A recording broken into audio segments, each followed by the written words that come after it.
Olá, hoje a gente vai fundo para desvendar um dos maiores mistérios do corpo humano: o que acontece por trás do acelerador do cérebro. Vamos entender como é que um simples pensamento consegue viajar numa velocidade que é, assim, impressionante. Já parou para pensar nisso?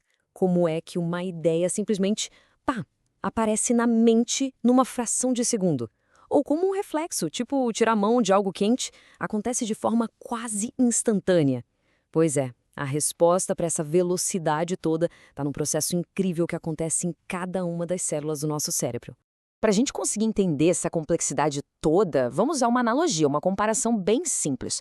Pensa em cada neurônio, sabe? Cada célulazinha do cérebro, como se fosse um carro minúsculo. E claro, esse carro vem completo, com seu próprio pedal de acelerador.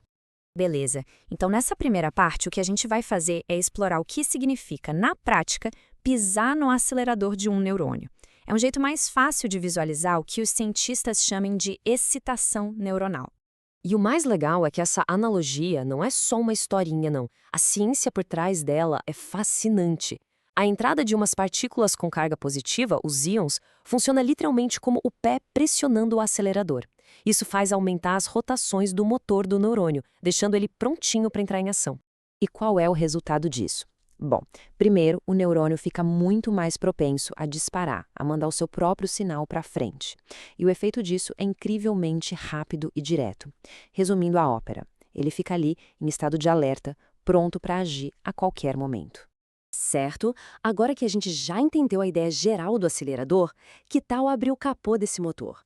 Vamos dar uma olhada em como uma simples ideia se transforma num impulso elétrico de verdade. É aqui que a nossa comparação realmente ganha vida. O pedal do acelerador no nosso cérebro seria o neurotransmissor, que é a substância química que dá o vai. O motor do carro é o potencial de membrana, ou seja, a carga elétrica que o neurônio tem. E o combustível que faz tudo isso funcionar? São os íons positivos.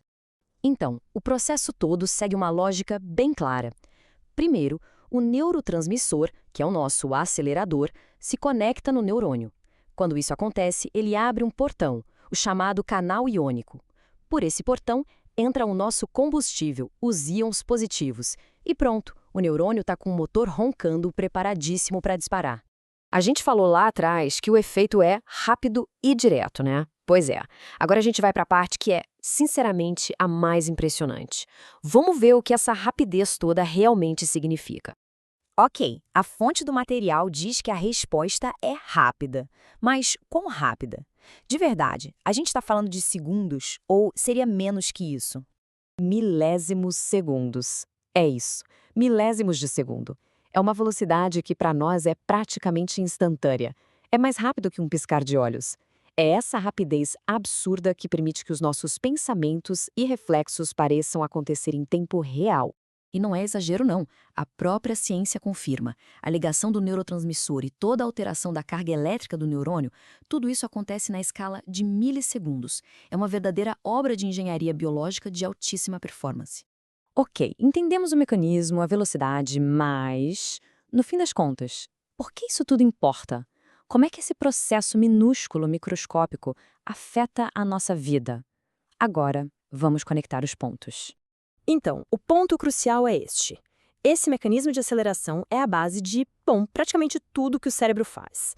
Tirar a mão do fogo, ter uma ideia brilhante do nada, sentir uma alegria imensa, tudo isso depende desses pequenos aceleradores sendo pressionados em milissegundos o tempo todo.